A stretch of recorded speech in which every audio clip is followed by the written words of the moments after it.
Good evening, family, Hi. and welcome to your authentic love marriage moment with who? Chaz And Alicia Combs. and my beautiful wife, Alicia. My whole government. The whole government. Gave my whole government. Welcome, family, to your authentic love marriage moment with Chaz and Alicia, and we want to thank you all for taking just a little time to tune in to the show tonight as we come to you with the second level of the 5 levels of apology, right? Mm-hmm. This one is going to take a little it's going to take a little maturity. Yeah. Okay, it's going to take a little maturity in us for this level.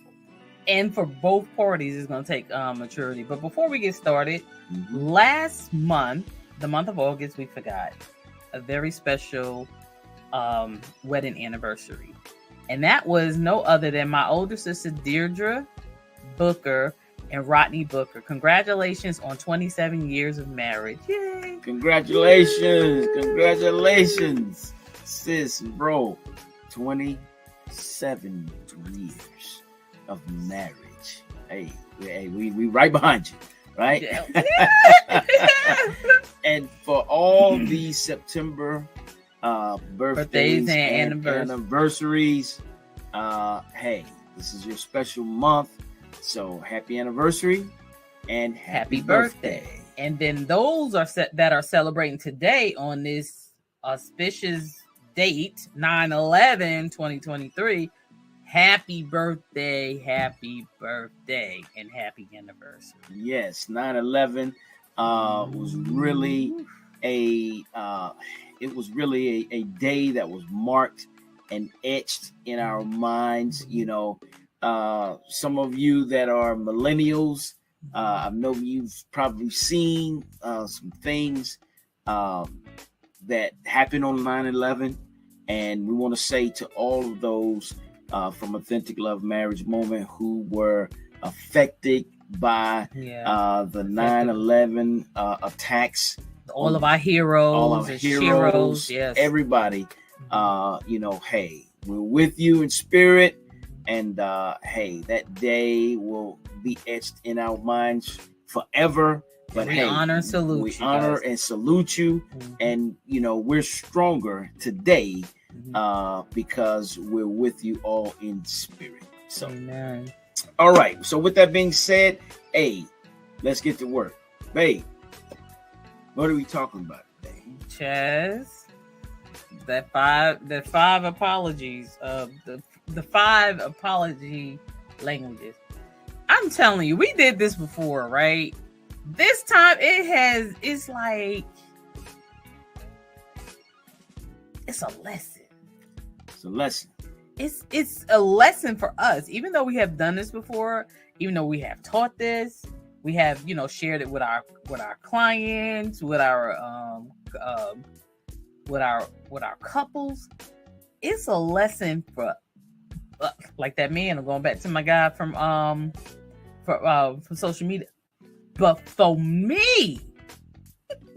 For me, it's a lesson for me. How about for you? It is a very well lesson for me because over time, growing up, right, we've always been the type of wanting to be innocent.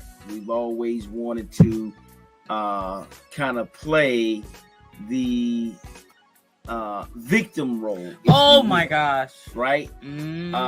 This is what happened to me.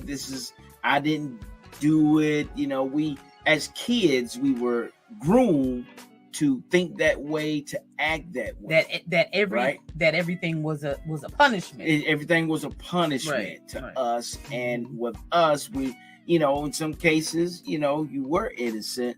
But then even when you did do something, you didn't own up to it, right?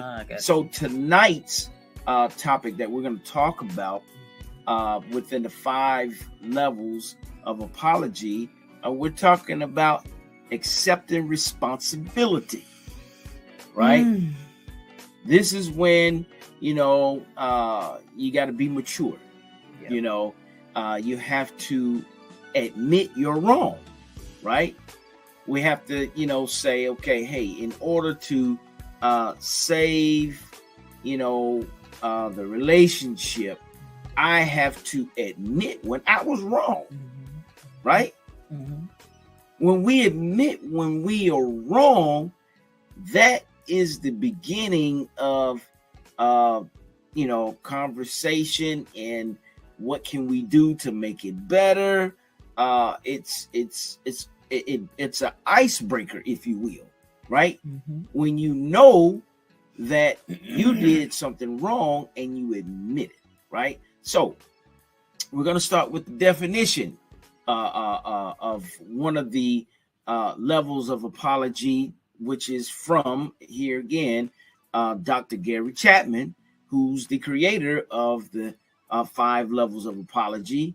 This is accepting responsibility. All right. Number 2 that we're talking about. Okay. The second apology language, accepting responsibility, occurs when someone earnestly admits they were wrong. Earnestly. Yeah. No, I'm you said it right. Okay. Well, I'm just saying earnestly. When someone earnestly admits they were wrong to do what they did, along with acknowledging your fault in the situation.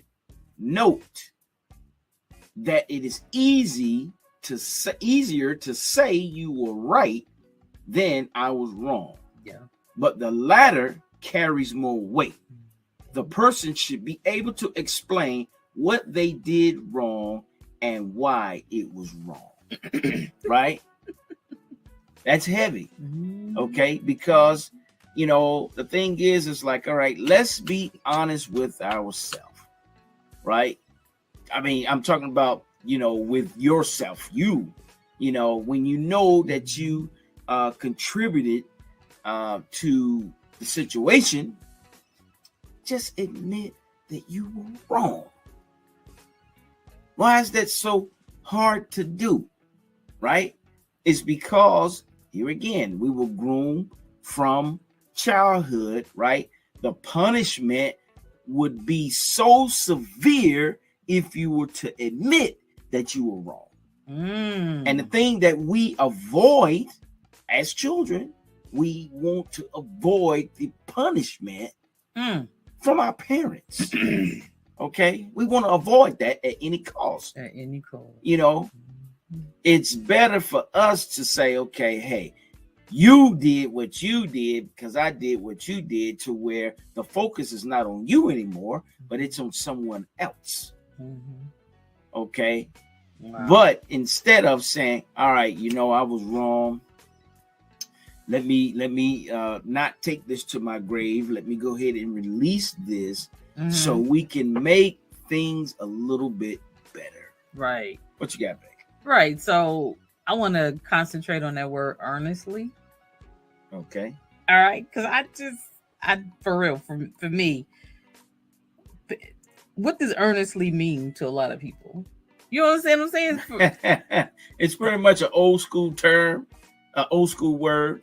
When it's used in this terminology, when earnestly, it's really an old school term. Right, but it's also, it means showing sincere and intense conviction. Yeah, intense conviction. Showing a conviction, an intense conviction. So at this really seriously, this Chaz, it's gonna have to, you really gonna have to be mature to accept that responsibility. Some people can accept it on a surface level, and the surface level is like, babe, I'm sorry, I apologize. But do you earnestly and sincerely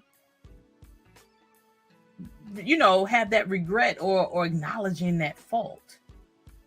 Some people just, it could be so surface level that that the apology becomes null and void because you apologize so much Yeah. and it's empty. It's an empty promise. So think about that. I mean, it's like, yeah, like when you have read that definition. And the thing is, the thing that we tend to avoid is the backlash, right? We want to avoid the backlash. We want to avoid the backlash of what comes with what you did, right? Yeah. Especially if it's if one of the spouse or significant others has an aggressive attitude, right? If they have an aggressive, now we have seen that if they have an aggressive behavior to where they're dealing with traumas and triggers of their own, but then when they put their trust and their faith in you to do the right thing, but then when you do wrong, then the backlash is just so severe to us. Like, I wanted to avoid that, so I'm not gonna just admit it right now, because of the backlash of it. Right. Instead of thinking, hey, what I got to lose here? Let me just go ahead and admit my wrong, and we can go ahead and fix it. I've learned that in our marriage, to where it's like, you know what? Hey, it's my fault. And we both have learned that. I've done it. I accept I accept I accept full responsibility for what has happened. Especially in the area of finances, if I've overindulged or overspent, something to that magnitude, to where it's like, oh man, my bad. I forgot about that. I didn't plan for that. And it's like, why you didn't plan for it? You knew such and such and such and such, was going to happen. Why you didn't, and here again, I can't place the blame on it because, for one, I knew. Number two, I should have prepared. And number three, I have to admit when I was wrong in that situation, so we can fix it and we can move to a better place in our language and communication, to where we can come to a resolution and we move past it. Right. So, Dr. Gary Chapman, so he talks about that, right? But then there's also, it's 3 levels to this. It's the earnest conviction, it's the acknowledgement, and it's being able to tell why you did what you did. Right. Summing it up, so I'm earnestly convicted, I'm earnest conviction. Babe, I'm serious. I apologize. I'm so sorry that I made you feel that way. I'm sorry that hurt you and stuff like that, but then then there's another part to that. So you're thinking like, okay, well, I apologize. But then there's also the acknowledging your fault. Babe, I know the wrong that I played in that, I shouldn't have raised my voice, or I shouldn't have just walked out of the room while you were speaking, or I should have not ignored you and started looking on social media and different things like that. So, that's the second thing. Then the third thing is what? It's what? Explaining. So that's all in acknowledging and explaining. And I think that kind of runs together, but then you should be able to explain why you did what you did and explain this wrong. So as you're explaining it, it's like dang, that you would I have want that to, that while you're explaining it, this is what I would say: empathize. Like, would I want that done to me? Would I want Chaz to respond and act that way towards me? So the question is, what keeps us from admitting the wrong? Pride, right? When pride comes into play, all right, it just makes the situation worse, right? Because here again, when you don't admit that you were wrong in that situation, right? When the next opportunity comes, when there's some issues that occur, that old situation is always gonna come and visit the new conversation. And it's gonna go all the way back to dawning of the day. Right. We call it the onion effect, if you will, right? Onion is made of 13 layers. Okay. If you're in the kitchen and you're cooking, right, and you dig into that onion, what happens? Tears form because of the aroma of the onion. Okay. It's just like a conversation, unresolved conversation, right? A conversation that was never solved or came to a conclusion in it, to where after about 13 unresolved issues in a conversation, at that last layer, something else pops off. Boom, there's going to be an explosion. Right. And when there's an explosion, somebody's crying in that situation because they're mad, because you're thinking about all the other unresolved issues that has happened, to where you didn't feel like solving them, and that's when the phrases come in. You always, this is what you do all the time, or you never, those are, absolute words. I'll say that absolute. It is called absolute. When those words and those phrases come into place, what is it saying to you? There's unresolved conversations that has happened to where it got you to this point, to where somebody else has to come in and help resolve and peel back the layers of all those unresolved issues. Right. Okay. So let's just be quick about it to, hey, admit and accept the responsibility to where we can move on in our relationships, right? To where we can have healthy conversations and be honest.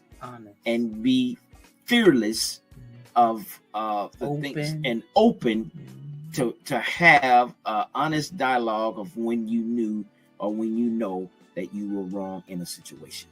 Accepting responsibility. All right. Anything? Go ahead. And we're still learning. We're still learning. No, seriously, right? We are still. We have not mastered this. We're still, while we're talking to you, we're learning this tool for ourselves. That's why we're laughing. Okay, that's why we're laughing, because